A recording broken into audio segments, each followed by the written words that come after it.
I have been blessed for the last 3 decades to be in a situation where people allow myself or my company through the front door of their home or office, and they divulge the dirty little secrets of what is bothering them. Right.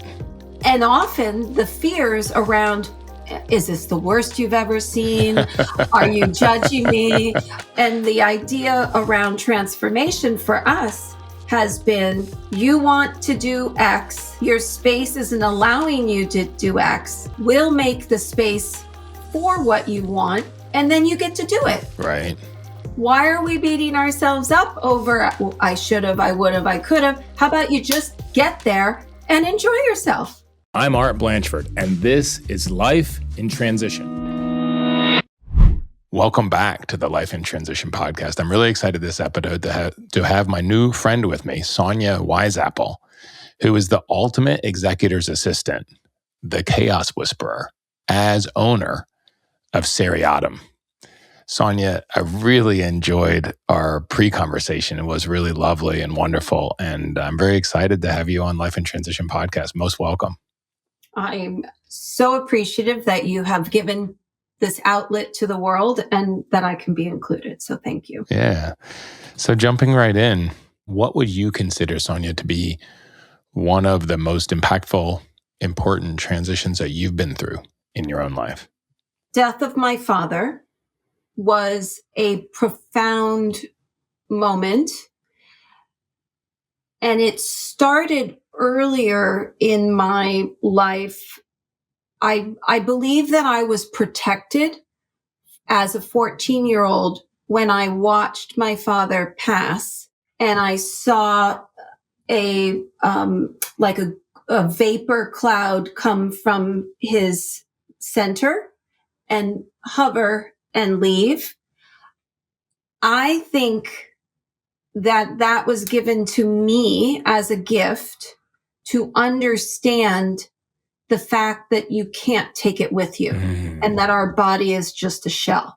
So you had this gift of seeing his spirit or soul. What would you call it? Spirit or soul or? Spirit. Spirit, seeing his spirit depart his body. Right. And there were 2 other people in the room, my mom and my aunt, neither of which saw it. Mm-hmm. Interesting. And I think because I was young and facing a first-time loss of a parent in uncharted territory, to be given some nugget to hold on to as a reminder that he's not in pain. It's not, his body's still here, but what made the body bright and what made the body unique has passed. Right. That which we really are. And that then allows in day to day, when you meet someone, you're like, oh, you're comfortable or not so comfortable. And that ability to navigate people and relationships based on who knows what it was, but the spirits either work together or they don't. Right. And I think for me and my business now, it was an invaluable tool. Mm-hmm. Yeah, it's interesting. And I remember when we had this discussion the first time on the discovery call, it was right after someone that I'm very close to lost his mother. And he had been sitting there with her. And what jumped out at me from our conversation then, and I'm reminded of now, is that she was saying, can't you see the smoke coming out from my bed? Can't you see the smoke coming out from my bed? He could not see it. But you and I had that conversation, I think the next day. And I was like, wow, that's exactly the same thing. Like she was still in her body a little bit and seeing her spirit starting to leave. So I thought that was very interesting to have those 2 data points within 2 days of each other for me. Exactly. And also the concept that we almost have roots. They're like strings. Recently, a spiritual mentor told me that I'm holding on to my father's memory too strong and that I need to release him. And I do know that every day, no matter what, in a phone number, in a receipt, in a email, something, the numbers 456 will appear because it's the time of his demise. And so it appears, and I'm always like, oh, hi. And to let go is 40 years later, it's time to let go. Right.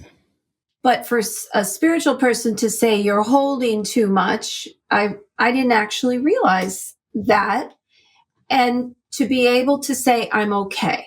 Right. And so I do think that people on that cusp, like your friend's mother, almost need permission. Right. Yeah. Like if it was a gate and someone's going to walk through the gate, that it's okay. We're okay over here and we'll see you soon. Right. Right. Kind of moment. And when changing topics, but going through death for something that maybe the listeners will recall, depending on age, in the 70s in America, King Tut exhibit toured the country. And I was fortunate enough to see it in San Francisco at 7 years old. And it was magical. Hundreds and hundreds of beautiful pieces of art and pots for organs and perfumes and amazing things, all for death. Okay. And these were all objects to support the journey through that gate to the other side. And at the end of the walk through this exhibit, my mom said, isn't that amazing? All these things for his afterlife. And I remember precociously saying, well, if it was for him in his afterlife and we're not with him, why can we see the stuff that he had or has if he's not here? Right. And it's just a 7-year-old's processing of like, well, that doesn't make sense. He's gone. And I think that really helped me develop Seriatim, because you can't take your stuff with you. Right. That was a false belief the Egyptians had, that they're going to take all this physical stuff with them to the next phase. And even a king can't do it. So no money is going to buy that ability to do so at this given moment in time and past.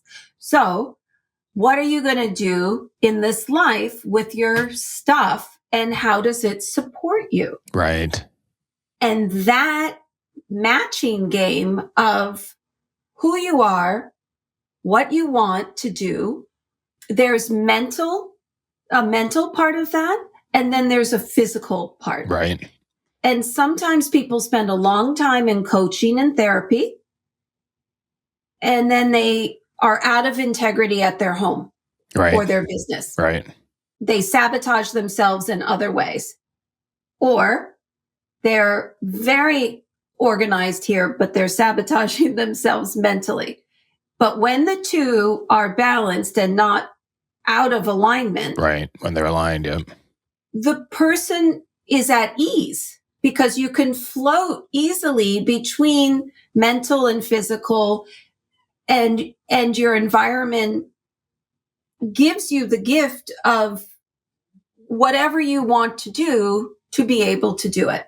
Right. Because if you're sewing, your sewing machine's easily accessible. If you're working in your tool room, you don't have to find your tools there where they want. If you're cooking, your spices are, it's just little frustrations out of the way. And I do believe matching objects to people ties all the way back to Dad's loss and spirit, and knowing that this is borrowed body and stuff. Right. Yeah. Anything in the physical plane is something we can't take with us. So we're renting it or leasing it. It's not really ours. Right. That's right. And we'll give it back when we depart. But I like your thought on, how to take care of a lot of us spend a lot of time on our inner space, whether it's mental, you mentioned, or also emotional, spiritual space, but that there's a component of that feeds each other. That's the yin and the yang with the physical space as well. And I know if my physical space is too much of a mess, I can't function well mentally or emotionally also.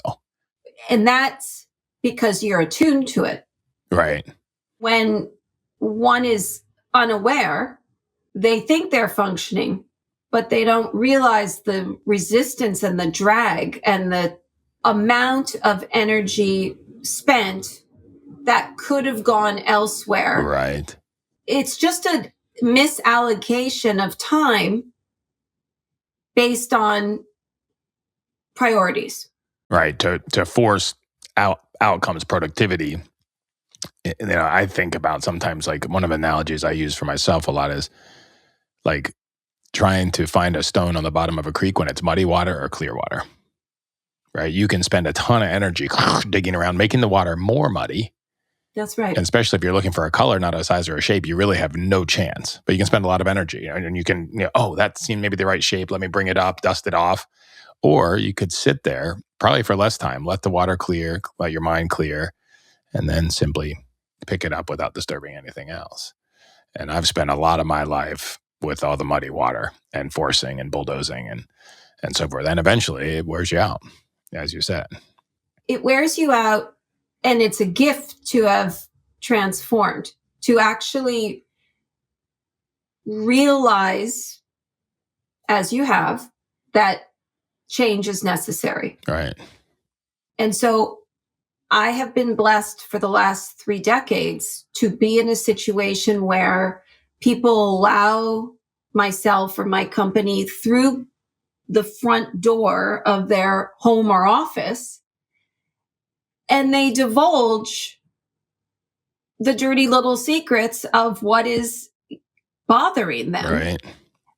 And often the fears around, is this the worst you've ever seen? Are you judging me?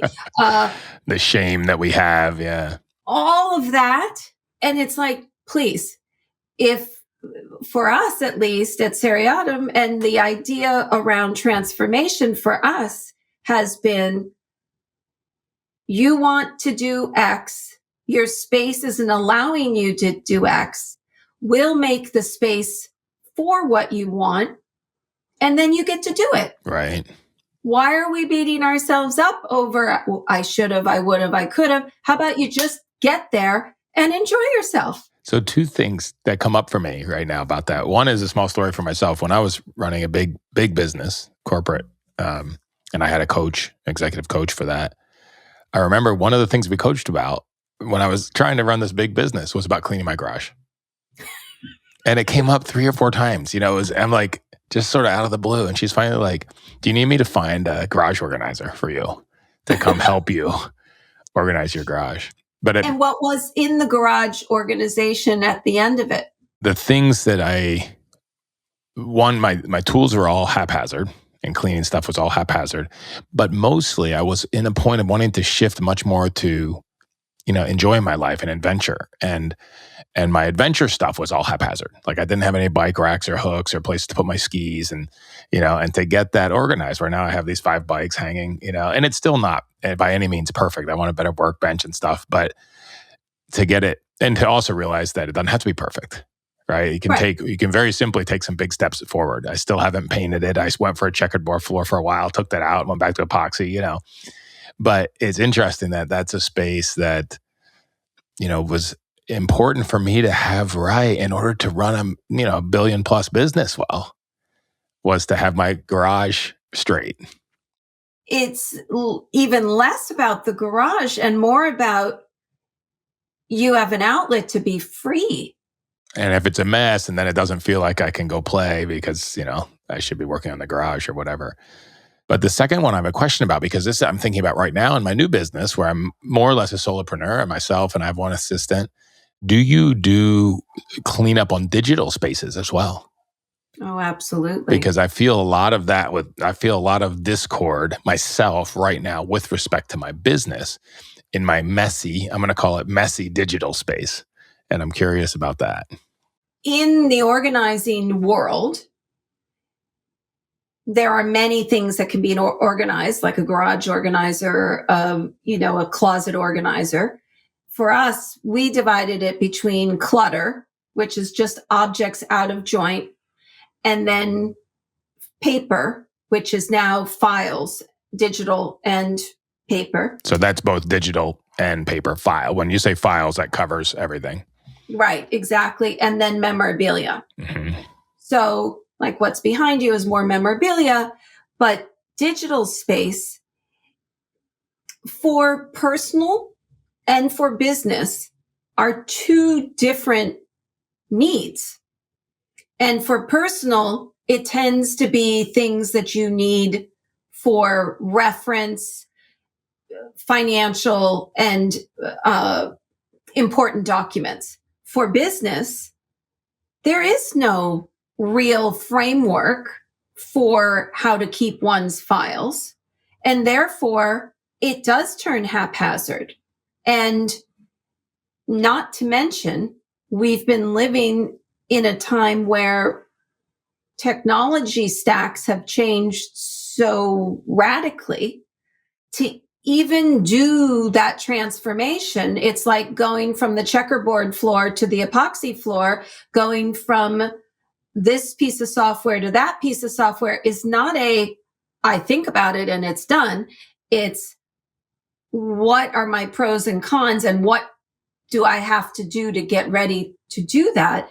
And each one of those is labor intensive. Yep. And I've got like 4 operating right now. Right.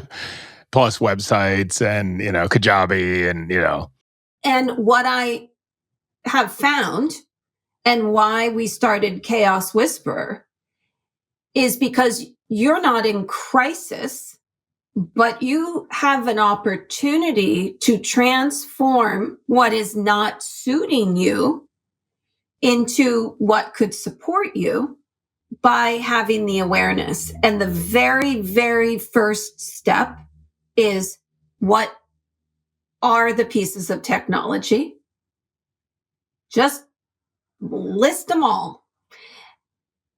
What is your tech stack? And that goes down to phone, this piece, your camera. Yep. Oh yeah. Lighting, PC, Mac versus PC, operating systems, Google, Dropbox, Mac, Microsoft. Blah, blah, blah. Yep. But God forbid, you and your wife, poof, and your kids needed to know all of that, right. Would they? Right. No. Yeah. That's Chaos Whisper to me. Right. That means those things are started. And your very first step is getting a password protecting holder. Right. And all those passwords go to one place, and everyone in the family knows how to get into the password protector. Yeah. That's like a door to open, and they have all their options to go to. Yeah. And I have them all in one place, but nobody knows how to get there except for me. So if I'm not here, it doesn't help so much, It doesn't, but it's a good start. Right. So it's just the next step in the conversation, but making sure that everything is in there, making sure that what's in there is current. It's kind of like you put a date on your calendar every quarter and you spend a half an hour and you whittle and weed and go, shit, I need to add them all. Right. Add them all. Yeah. And take this out, add this in, update this one. Right. So that is your current spot that's supporting you. That's first for transitions, for being able to pass it along, is the awareness. And then it becomes, if I have 6 pieces or 4 pieces of software, how can I get down to 2? Or what are each of them doing for me? Yeah, so I'm clearly categorized and I'm not using 2 for the same thing at least, right? Which I have. Or is there a new feature? Like we have a CRM that we converted to in 2008 because it could talk to QuickBooks, right? Which was unusual at the time. Right. So then time cards could go between. And since 2008, a lot of changes have happened in it, but we didn't update certain parts. So we had old pipes in the system. You have old pipes, certain features aren't available to you. And if certain features aren't available to you, then you have to have that plus. Right. And then it becomes a patchwork quilt. Right. And it just requires awareness. Yeah. It's like the messy garage. Yeah. It's awareness and then taking some time to do it. Like my tendency was to say, well, working on systems isn't productive. Right. And so let me just be productive and not worry about the systems. And I could get away with that for a lot because I had a big company where a lot of other people were working on the systems. That's right. Right. But in reality, systems are the oil in the gears. So it's not the gears. It doesn't look good. But guess what? If you don't have it, you put a little pressure on the system and it locks up right away. Right. On the mechanism. When one goes to put a home on the market, they typically go for cosmetic. How does it look? What does it have? And when one buys a home, you do all these things infrastructure-wise, electrical, plumbing, roof, HVAC, not sexy. But you really don't want to be doing those things when you're in the house. Right. You want all that done prior, that infrastructure. And I do believe that systems are organizing is just a system. Right. Yeah. It's just a routine. So for, it gives me great joy to see someone know their process. Discipline, not always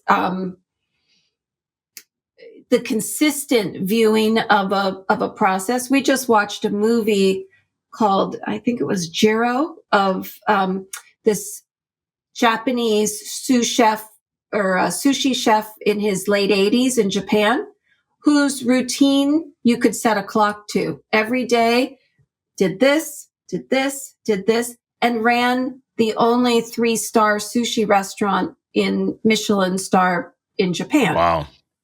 But no veering from that process. Right. And that is actually comfortable. Right, for sure. You have to have that structure and to know and not to have to think about it. Right. There's a quote from a Polish Olympic weightlifter. He said, easy decisions, difficult life. Difficult decisions, easy life. Right. So you set the process. Right. You take the time and you make the difficult decisions about what's important, and then you set the process, and then you have an easy life. You don't have to think about it and redecide on it every time. And that's another area where I waste a lot of energy redeciding on stuff every time instead of sitting down. That's like working on a system. Like instead of getting up and, how am I going to do this today? Or what am I going to do today? What are the systems that I'm going to follow and take and putting the investment in that so that life can be more smooth? I think about that being like a lot of what you do is like removing stuff, like clearing out the clutter. And you're talking about buying and selling houses. One of the biggest things, I've sold a lot of houses because I moved a lot. The realtors always tell me is you got to have a clear space. You got to take out, like the last place that we sold, we took all of our stuff out and then staged it with, right, like a third of the stuff, because the people feel good when there's space and they don't feel good when there's clutter when they come in and look at it. It's just a feeling. Not only is it a feeling, it's a distraction. Yeah. It's like too many screensavers open, the computer starts to slow down, too many decisions to be made, you start to slow down. And if you were in an operating room and they couldn't find X, Y, and Z, that's not good. Right. Right. So there is a routine for where something goes.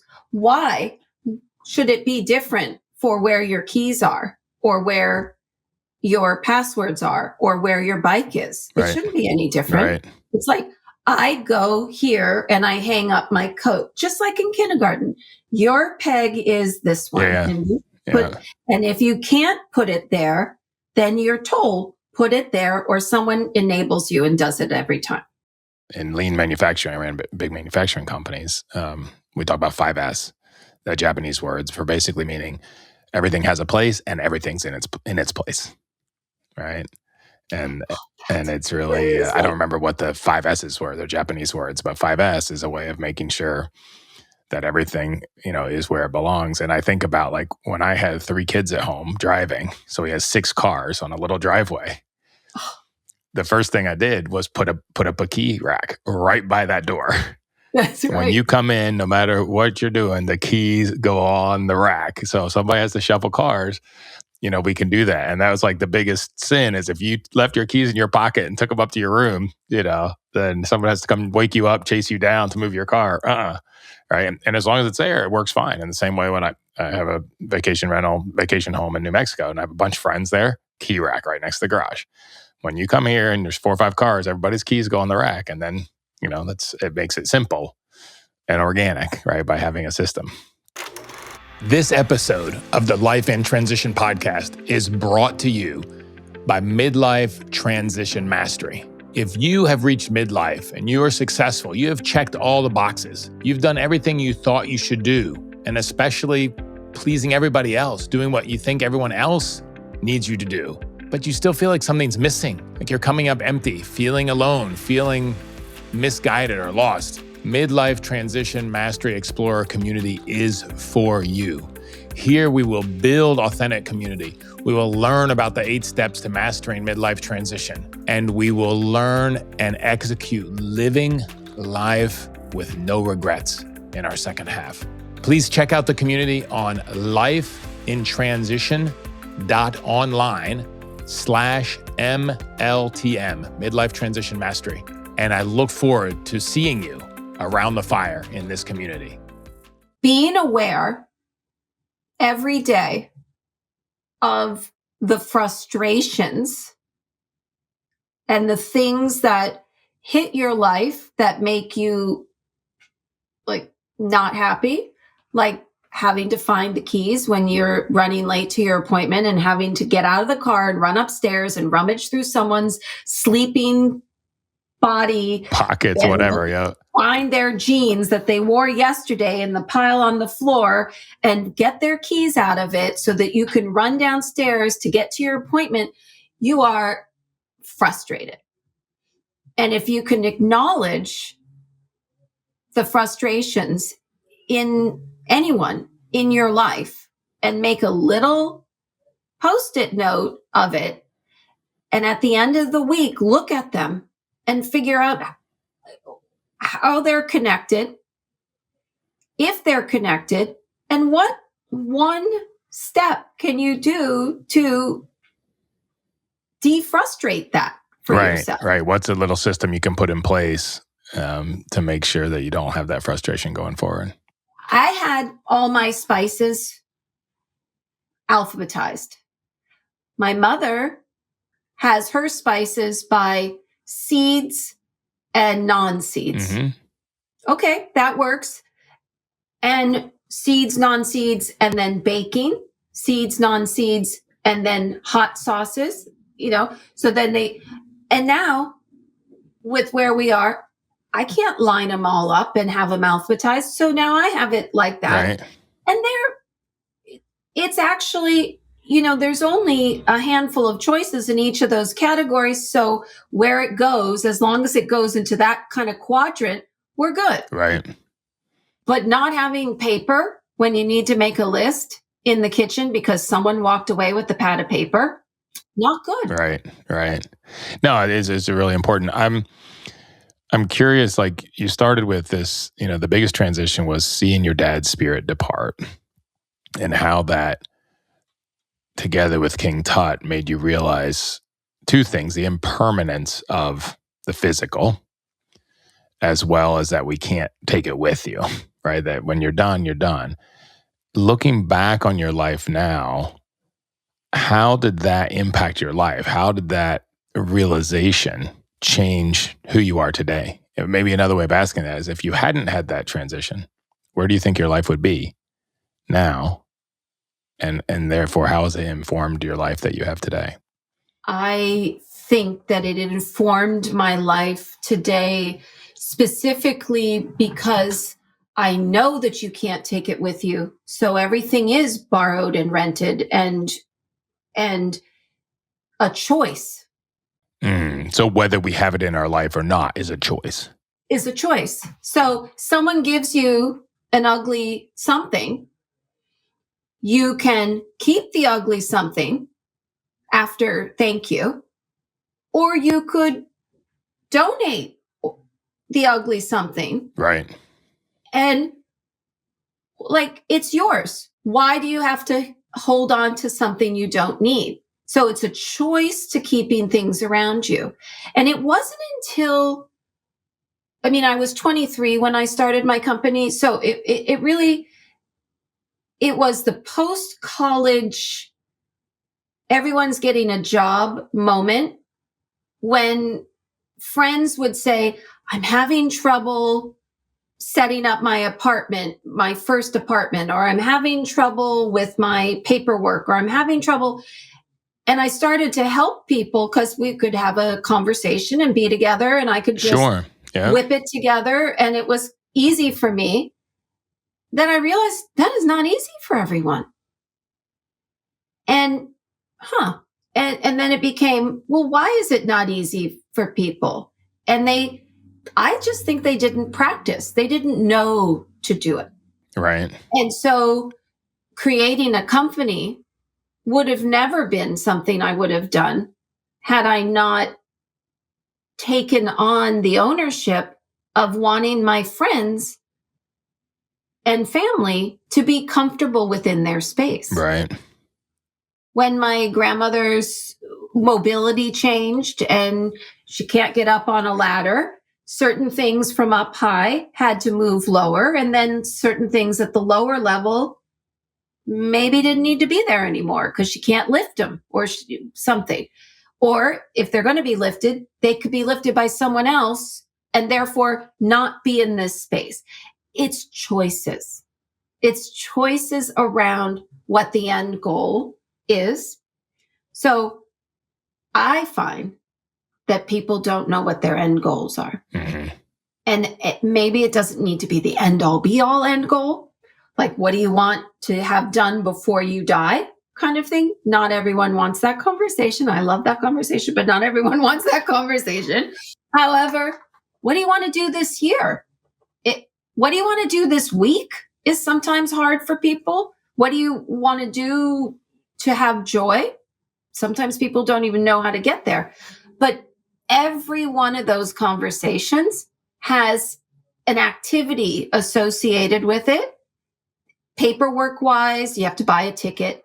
You have to file the receipt. You've got to get the car keys and go, or you've got to get the Metro pass and go. Like, you got to look up all of those goals have multiple things, clutter, paper that you need to touch, right, in order to get it done. So if you don't know what you want and everything's out of order, you're navigating through muck, right, to get to picking up the tidbits to put them together to go do something. And so you limit yourself in what you want to do because it's murky, like you said, with the stones in the water. It's murky. You can't find that time to do what you want because you didn't really set yourself up with the one goal.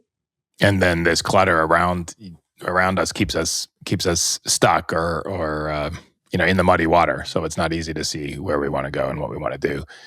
I think about this as, you deal a lot with cleaning up estates after people's death. And so you also are focused on death a lot. And and so I'm curious, like, how do you feel that affects you? What is that, is that good? Is it bad? What's your thoughts around that? How does it affect your life? Like, that you're informed by death, maybe more than a lot of us are. I love to talk about it. And what I have found is that people are scared. That is an ultimate goal that people no money's going to change. Right. It's definitely an ultimate outcome, right? We're all headed there. Yeah. Right. As of now. And so if that is coming, people have a choice. I am going to think about it and plan, or I am going to ignore it and everyone's going to have to deal. Right. Those are choices. Yeah. And I like the people I mean, I like all the people, but in the thousands of estates we've cleaned up, you can readily see the difference between a family member who planned and a family member who did not avoided, ignored, avoided him. And the anxiety and the legal fees and the fraught with contention situations that come up from not dealing or not discussing prior was a choice. Now they're not around to feel that choice, but their memory is covered with that choice. Yes. And it is often those kids who have been handed the flaming pile of something to deal with who say to me in their life, they come to us to prepare. Yeah, much earlier. Yeah. Because they're like, I don't want to be like X, Y, and Z. Right. So they're making a choice to avoid that by planning differently. That's how I see it's affected me and thus what we offer. But for everyone else who's listening, just the knowledge that if you are faced with your spouse or partner or parent gone, as gutting as that is emotionally, if you move the emotions aside for just a split second, like a shower curtain, and you look at what actually has to be done, and you start to look at the list, there are hundreds of bits on that list. Yeah. And do you know who to call? Right. Do you know what we're doing? Do they have a gravesite? Like, do they want to be cremated? Do you want to, like all of that? Yeah, besides cleaning up all the physical mess. I mean, I think I put this under the category, I talk a lot in leadership and in business about courageous conversations. And courageous conversations are basically, I'm willing to face my discomfort for the benefit of somebody else instead of hiding behind, like, in business, if I'm afraid to have a courageous conversation, it's because I don't want to go through the discomfort to tell somebody they're not performing in a healthy way where I can help them come along, because it's uncomfortable to do that. Mm-hmm. But I'm not caring about them if I don't do that. I'm caring more about my own comfort than I am about them and their performance and their, place in life and how they're doing. Same thing. Like, so I'm getting older and now I'm like, I don't want to think about death. I want to avoid it. I'm afraid of it. So I'm not going to have the conversations. I'm not going to clean up my mess. I'm not going to deal with it because I'm afraid to have the courageous conversation about it. But that's leaving a mess for whoever's next. That's going to be much harder for them to deal with than it would be for me to deal with, and create a lot more stress for them on top of the fact that they would have lost me. But I still see it so much. I mean, I see that so much, right? And so I think it's really important to be willing to have those courageous conversations. And the fact is that by looking at death and by acknowledging it, it gives us a sense of urgency to live life better. Not maybe urgency is the right word, but presence. Right? If we know that the path is going to end at some point, you pay more attention to the walking. You're more mindful, for sure. Exactly. Which I think makes a lot of sense. I find that the people who have come and had the conversations about their clutter, their files, and their memorabilia, and gotten to the result that they are most comfortable with. Could it be a family tree and a legacy film? Could it be all their passwords protected and all their files in order? Is it their clutter or their objects are appraised and everyone knows who's getting what? Those are the end all, like gold star, 4-star, like you did a great job. Right. In those 3 zones. Very few people deal with all 3 zones, and very few deal with all of them being to the nth degree. Right. And so regardless, there's going to be a mess. And people calm down emotionally and are at ease and can hear and plan differently if that conversation has been had. Yeah. And I think the other thing too is that, if I'm talking for myself, like by me having that plan in place and me having my own life decluttered, I'm also going to live much more present and much more at peace on the time that I have and can enjoy the relationships, which from a lot, most people that I talk to as they approach death, that's the main thing that they want to be able to do is enjoy relationships. You don't want to be dealing with all the, planning and preparation in the last months of your life. Right. No. So I think that's really important to have the courageous conversations. Take it; it's going to make your life better while you have it, and then it's going to make those better that you leave behind as well.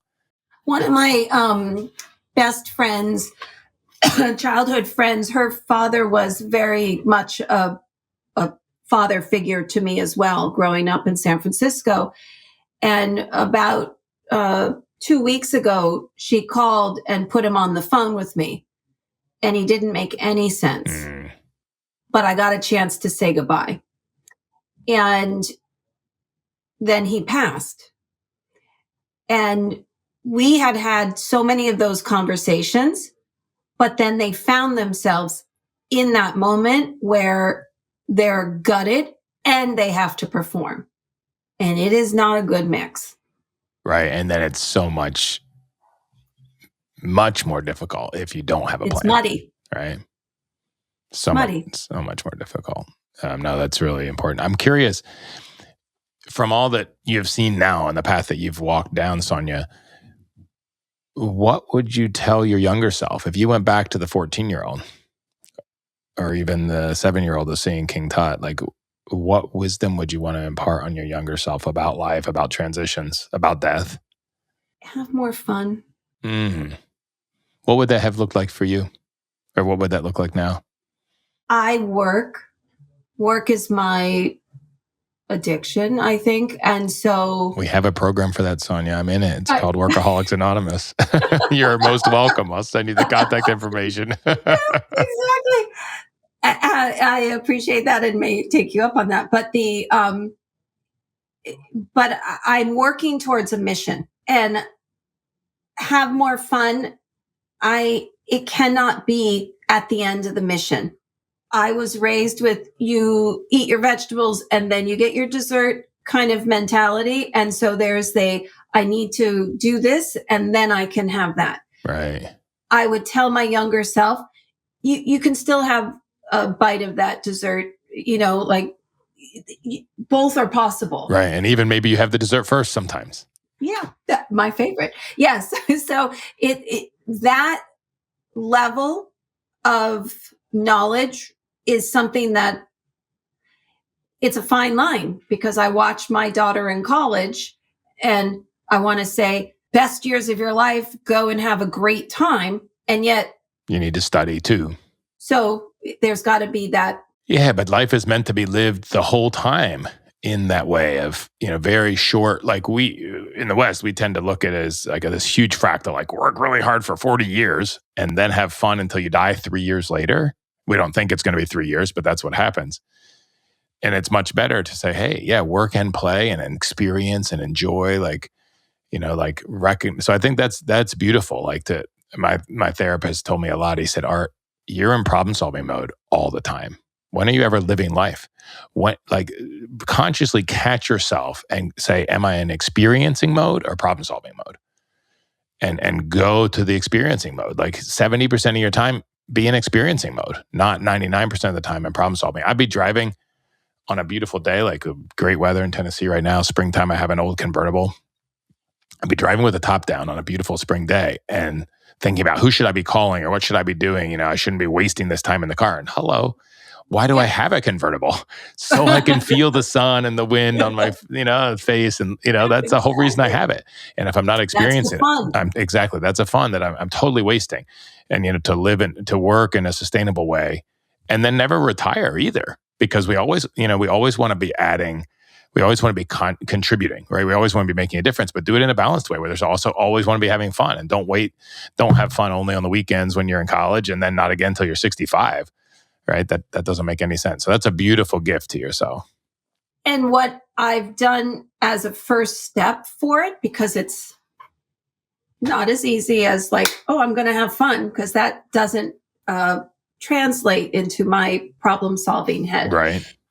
Is I've added curiosity, and I've added for myself like a cartoon when someone's yelling or upset, like it's going and the wind's blowing the hair backwards kind of thing.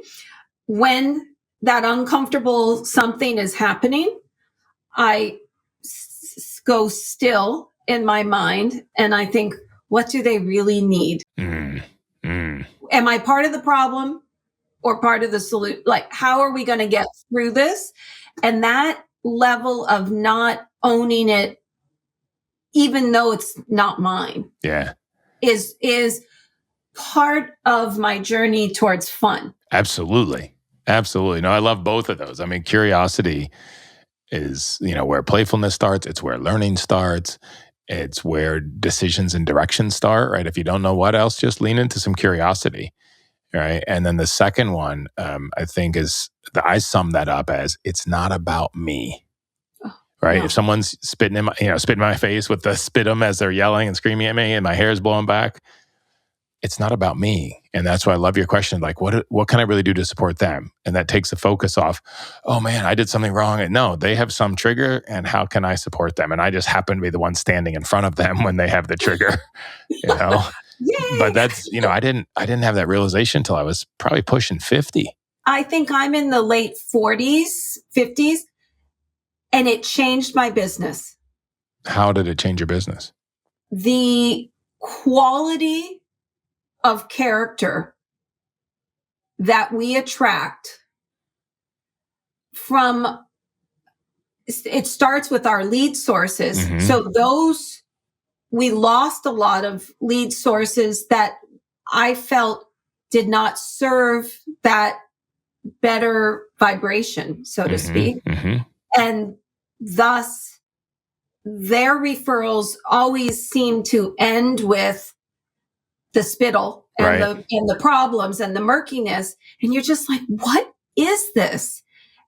When I went back to myself and said, I want the kind of character who supports balance, who respects time, who is of a different mindset, then the referral source's client is of that mindset, because those two came together. And so that transformed my business and the connections. I mean, we were always quite good at it, but seriously, the ones that we deem as yuck stopped calling or went away. And I wonder if part of those was that you weren't attracting the yucky ones anymore. And I wonder how many of those also was because of the way you were holding, that it's not about you and you were not adding to the negative vibration of energy, that you called out the better part of the yuck. Same like, I wonder how much is different people and how much is by your own presence, by your own decision to not be spun up, to focus on serving them. What do they really need? That you call it a better part of them as well. For sure.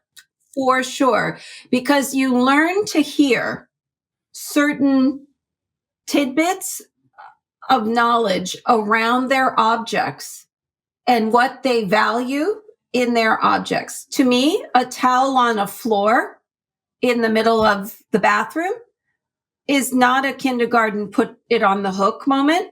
That's a different character than as is someone who says, I'm going to skip taking my daughter to college because I need to move and my wardrobe is more important to me. Those are different choices, and they're not what I wish for my own life. Right. And therefore, I'm not aligned with that customer. Right. I'm not the best one to serve them. Yeah, no, that makes sense. I mean, I'm sure there's some that is really that black and white, like which type of customer. And then there's some where, what part are you calling out of that customer? Can you call out the part that you want to work with by your own energy and behavior? Or are you calling out the part that you don't want to work with? Right. Right. Because we're all on that continuum.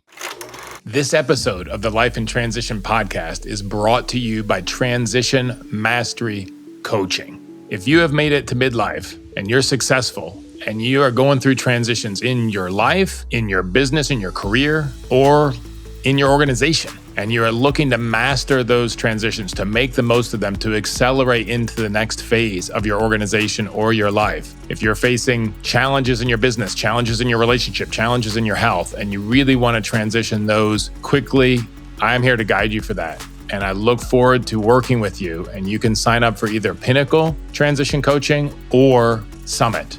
Please go to lifeintransition.online/MLTM and scroll to see the Summit and Pinnacle Coaching, or reach out to me directly on my email, art@artblanchford.com. And I look forward to connecting with you and helping you to accelerate your transitions to achieve what it is that you want to achieve in the second half in your organization and in your life, so you can live your whole life with no regrets. I found in February of this year, it was a really dark time. There was a lot of, as there is, ambiguity. And I did not hit my numbers the way I have for 30 years. And it comes down to, I wasn't feeling well. Mm-hmm. Yep. And as soon as I went back to Power of Now, Louisa Hay, some more meditations, some more getting myself grounded, the floodgates open. And so you say to yourself, okay, it is all about, it's just a reminder that it's about how you support yourself. And so when you find yourself, doing the garage or organizing the closet or writing down what tech stack you have to figure out that you are the safest you can be, those things actually are work. And that is another part. That's another part. Realizing that fun isn't on the outside of work. That fun actually, I need to find the people I enjoy to do something with, and I need to have a goal and a mission that I find fun. Yeah, and even the things that aren't necessarily fun parts of work. I think it's from James Clear. I think it was him, or maybe it's from his newsletter, but it said, what needs to be done today? Like what's calling me, whether I like it or not. But here's the second part that I like. How can I have the most fun doing it? Right. So when I ask myself that question, a lot of times, if it's good weather, I find myself up on the deck working or I have a cup of tea, right? Or something that even if it's doing the books or something I'm not that crazy about. And then, as you said, overall, what is our real adventure? And can we integrate our purpose and our profession with something that's also our gifts, so that it can be a lot more fun? I love to listen to books. When I took my whole wardrobe out of the closet this past day and put it all on a rolling rack. And then each night I try on a certain amount of pieces. And I'm like, still fits, looks good. Oh yeah, no, this needs to be tailored. And it's just like the spring refresh. I'm like, oh, I forgot I had that. And this fits, that doesn't fit. Or I could just leave it all in the closet and not wear it.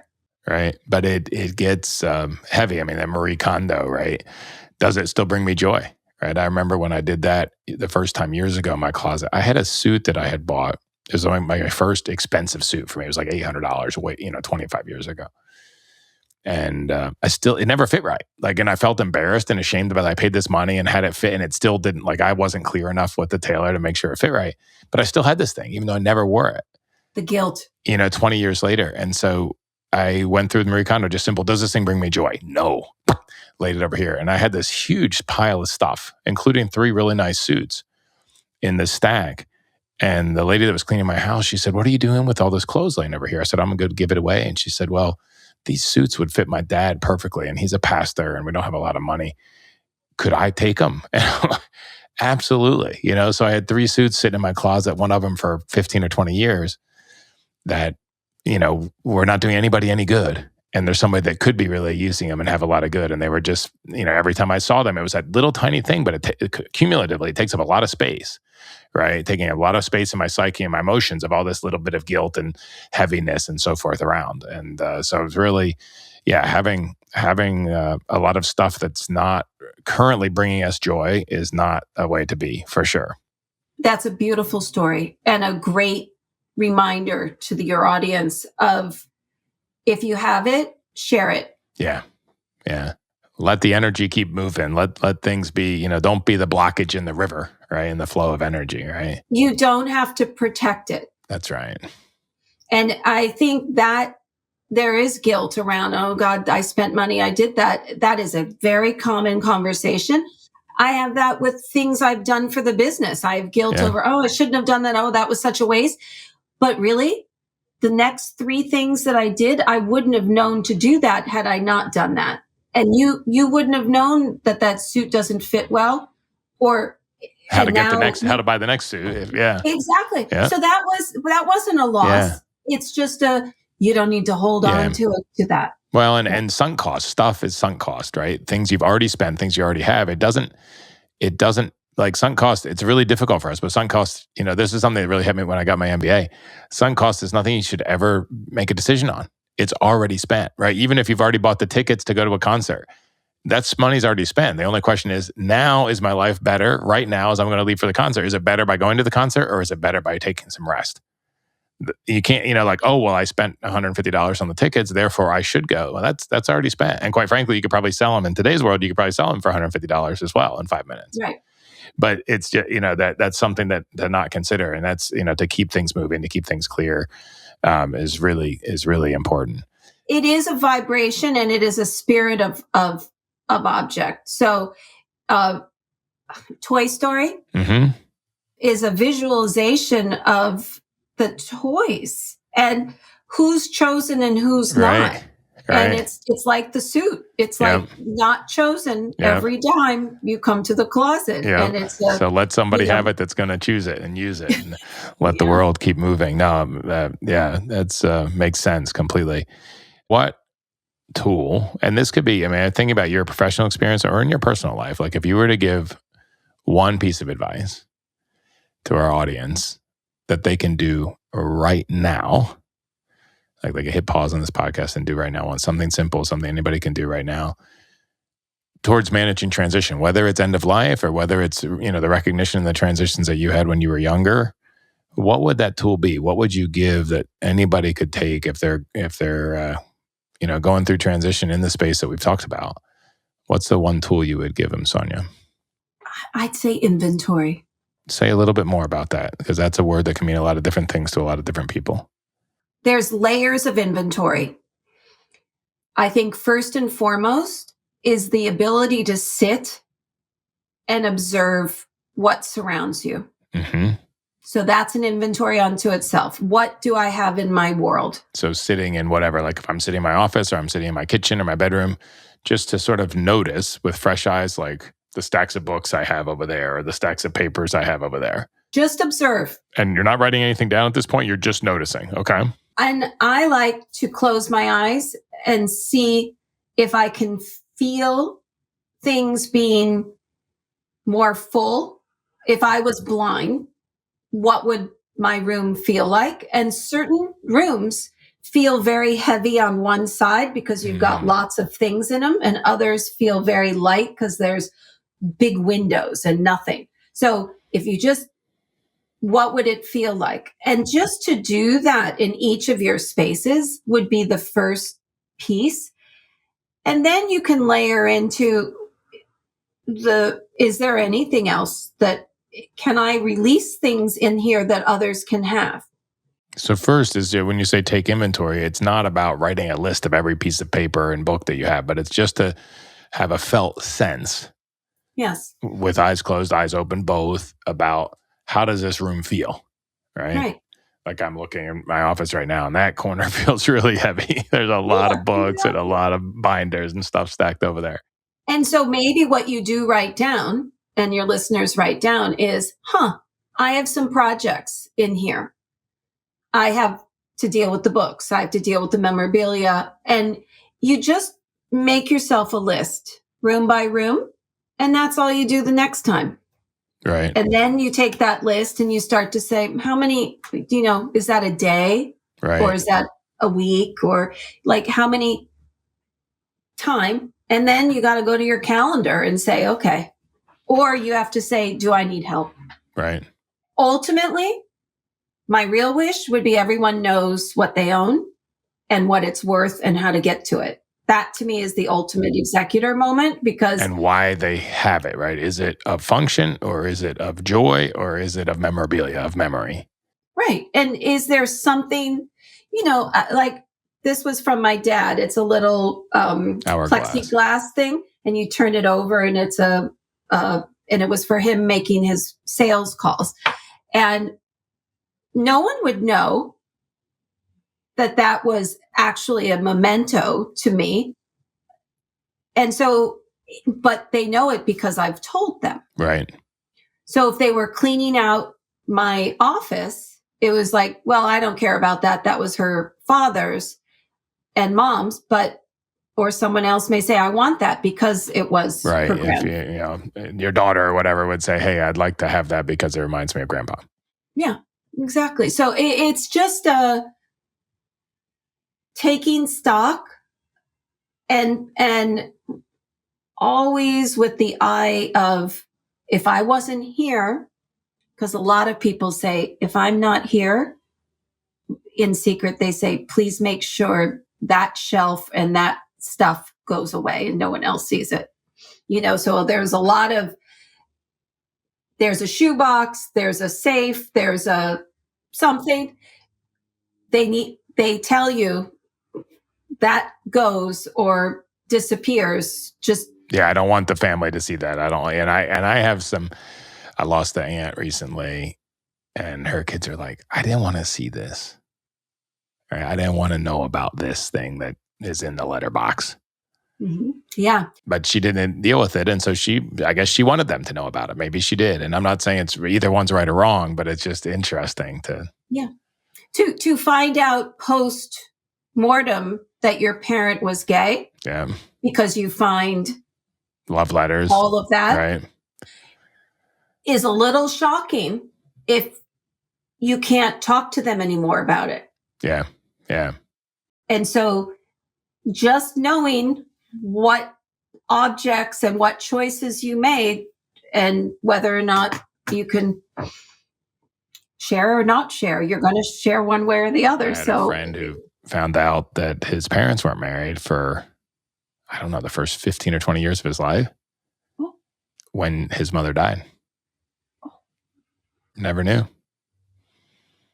So it's just interesting. And it's not that, it's not that it's bad or good, but I guess your whole point is to be intentional about it. If you're the one controlling the information, you're the ones controlling the space. First, how do I want it to be for me right now? And use a felt sense inventory and then make a small project plan, put a time to it and don't underestimate the time and know, like I think about for myself, am I going to categorically dump the files that are older than 10 years old, or am I going to go through every paper? If I'm going to go through every paper, that's going to take a lot more time. And do I want to do that or not? And neither one is right or wrong, but so that I have a realistic estimation on the time. But so I can live a better life and so that I don't, burden somebody behind me with it as well. And intentional inventory, I guess, would be what it is. Right. That would be the gift. And then, of course, anyone can get help for all these pieces. But just to start the awareness, I think would be and that's that inventory, that's felt and sensed inventory of each room in your space.